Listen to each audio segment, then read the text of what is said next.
It's starting to become more and more clear each day to me that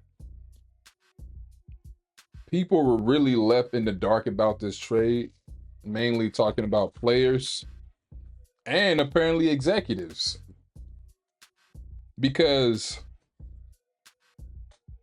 it seems that no one knew what was going on. It seemed no one knew what was going on. And of course, we got another big trade that took place. Not as big as the the Luka one, but another trade that just took place. And we're gonna get into that, and we also gonna get into this thing about Danny Ainge apparently not knowing about the trade because the Utah Jazz again were involved in this trade. So let's get into it. Tell me what they wanna see me for. Hear me out, here we go. What's the re-report? Tell me what they wanna see me for. Hear me out, here we go. What's the re-report? Tell me what they wanna see me for. Hear me out, here we go. What's the re-report? Tell me what they wanna see me for. Hear me out, here we go. What's the re-report? Welcome to the Re-Report. I appreciate you guys taking the time to hear me out here on the Re-Report. Be sure to subscribe to the channel, man. Again, I appreciate you guys, and we're trying to hit 2,000 subs. We are at 1922. What's an interesting fact about the year 1922? Leave that in the comments for me. But yeah, please subscribe to the channel. Hit the notification bell so you can be alert when videos like these go up. Where today we got De'Aaron Fox out of Sacramento, here where I am. De'Aaron Fox no longer in Sacramento. De'Aaron Fox now in San Antonio. And Zach Lavine is out here in Sacramento from Chicago. So another 3-team trade that sends Fox to the Spurs, his preferred destination that was reported. And Lavine is coming out here to Sacramento. And Lavine, if I'm not mistaken, is having a really good year. If we check out his numbers real quick, 24, 4, 5 pretty much, and 4, shooting 51%. So he's having a really good year so far. He is out in terms of his status right now. And we can look at Fox's numbers real quick. Of course, 25, 5, and 6. Fox is good game time decision, so he'll be ready as soon as he's cleared on physicals, waivers, or whatever they got to do to get him going. And of course, we're still waiting for Luka's status.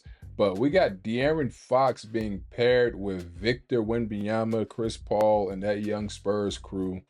De'Aaron Fox to the Spurs with Zach Lavine. Let's see who all was involved in this trade from the Bulls standpoint too.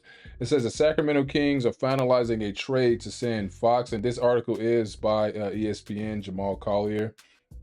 The Sacramento Kings are finalizing a trade to send De'Aaron Fox to the San Antonio Spurs and acquire Chicago Bulls guard Zach Lavine as part of a 3-team trade involving multiple players and draft picks, sources told ESPN Shams on Sunday. The move gives San Antonio an all-star guard to pair with young phenomenon Victor Wembanyama after Fox, who has one more year left on his deal after this season, had not shown any willingness to commit to long term to Sacramento, leading the Kings opening trade talks for a franchise star in the past weeks. It says, let's see who else was involved in this trade. It says, in exchange for Fox, the Kings received Zach Lavine. In the midst of a career season at age 29, Spurs guard Sidey, 3 first-round picks, Charlotte's in 2025 and San Antonio's in 2027 and Minnesota's in 2031, and 3 second-round picks from Chicago in 2025, Denver's in 2028, and a return of their own in 2028 pick from Chicago. And again, it continues to raise a question about the AD Luka trade. How was it that Luka didn't go for as many first-round picks or picks just like what's my guy name in Rudy Gobert? And you see all the picks that teams are getting right here for Fox and this whole Lavine trade. How is it that Luka only went for 1 draft pick? I smell something fishy. It says the Bulls regained their 2025 first-round pick from San Antonio, as well as 3 players, Zach Collins, Trey Jones from the Spurs, and Sacramento Kings Kevin Huerter. Oh, wow, they lost Kevin. In addition to Fox, the Spurs received Jordan McLaughlin who averaged 1.9 points in 28 games for the Kings. So, yep. Again, another trade went down, and again, Fox going to his preferred destination. You did hear that he, didn't prefer the Lakers, which I was like, it's cool. I was like, cool, I guess. But getting Luka, I'm like, all right, well, whatever now. Really, you know what I'm saying? The Lakers got the guy that they wanted. The jury's still out in terms of how things are going to go this season. Because, again, I'll reiterate, I believe the Mavericks are good. I believe the Mavericks can compete. I believe the Mavericks are going to compete, and they are still my favorites to come out of the West. Well, dark horse favorite. It's still Oklahoma City for me, but I think the Mavs, they have beaten the Thunder 3 times, and they did beat them in the semis last year. So it's still Oklahoma City and Dallas. Yeah, that's the Fox Lavine trade. And now, you know what I'm saying, not trying to be here too long. And now we get to this right here. We can get to this right here that I saw on X saying that Danny Ainge was reportedly had no idea he was helping the Lakers land Luka Doncic. And we'll read it from Bleacher's report, actually. Again, another reason to believe that the people just didn't know, because you talk it hit out of nowhere. This was never rumored. This was never whispers or anything like that. It just happened. And when it happened, it shook the basketball world. It shook football. It shook so much. So that's why I have cause to, like, I have this small belief that the NBA helped facilitate this thing, because Chris Paul's trade was vetoed, but this one wasn't. You know what I mean? It's like Luka wasn't worth 4 first-round draft picks. The Lakers could afford Luka for Anthony Davis. Something ain't right about it. NBA rumors. Jazz Ainge didn't know Luka Doncic, Anthony Davis were in 3-team trade. It says Utah Jazz president and former Boston Celtics legend Danny Ainge reportedly didn't know he was helping his once hated rival Los Angeles Lakers acquire one of the biggest stars in the NBA in Sunday's 3-team trade with the Dallas Mavericks for Luka Doncic. According to ESPN's Ramona Shelburne and Tim McMahon, the Jazz didn't know Doncic and Davis were part of the deal until about an hour before it was completed, league sources said. And Ainge had only about 30 minutes notice, sources said, that Los Angeles was about to acquire Doncic to be the new face of the franchise. The Jazz acquired 2 second-round picks and a 2023 number 17 overall pick, Jalen Hood-Schifino, to help facilitate the deal between the Lakers and the Mavericks. So they just used Utah as the middleman. Hey, Utah might get Cooper Flag anyway. The NBA might help facilitate getting Cooper Flag to Utah, so no biggie. Coincidentally, Utah was in negotiations with the Los Angeles Clippers for a trade involving veteran forward PJ Tucker. This dude's still in trade talks.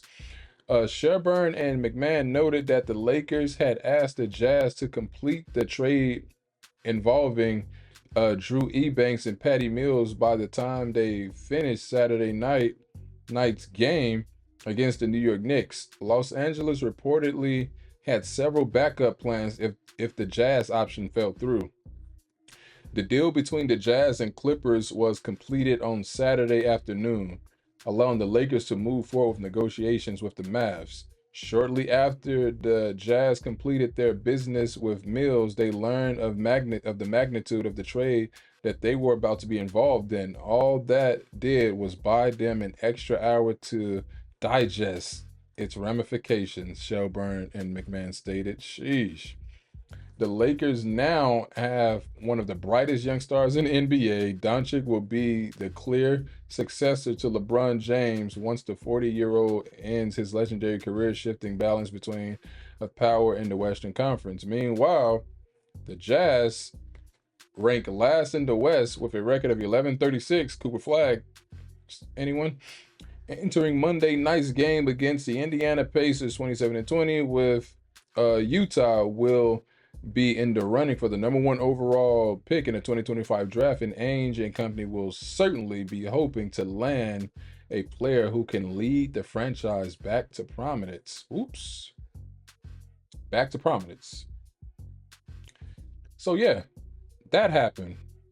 And again, it to me is just more, you know what I'm saying, little proof of something that, you know, something people were really in the dark about this. Because again, it hit out of nowhere. It hit out of nowhere and you didn't see it coming. LeBron had no idea, AD had no idea, Luka had no idea. There was a story about him apparently blindsided. Luka dad ripped the Mavericks. They're stating also that Luka bought a $15 million house last week in Dallas or something like that, and it was just out of nowhere, and a lot of people were just like, "Damn, like this is what just happened." So you got to think there's a bigger agenda going on here, especially like I said with the talks about the ratings and just all these wild ideas. You got Adam Silver in interviews, listening to people talk about the idea of having a ping pong style type court or something with the 3-pointing lighting. No, when the court lights up, you can hit a 3 or eliminate the 3s from the in-season tournament. Just a bunch of craziness of them totally missing the point that this has nothing to do with the game of basketball. It's how it's being played is the issue, not the actual game. We don't need to shorten the quarters from 12 to 10 minutes. We don't need to take away the 3 in the in-season tournament. We don't need areas of the court to light up in order to have the green light to shoot a 3 or eliminating the 3, which totally undermines critical parts of the game towards the end. There's a reason the 3-point foul, stuff like that. Oh, that's what he said. Yeah, if you get fouled, then instead of shooting a 3, if you get fouled on the 3, instead of shooting a 3, you shoot a 2. Like that undermines crucial parts of the game.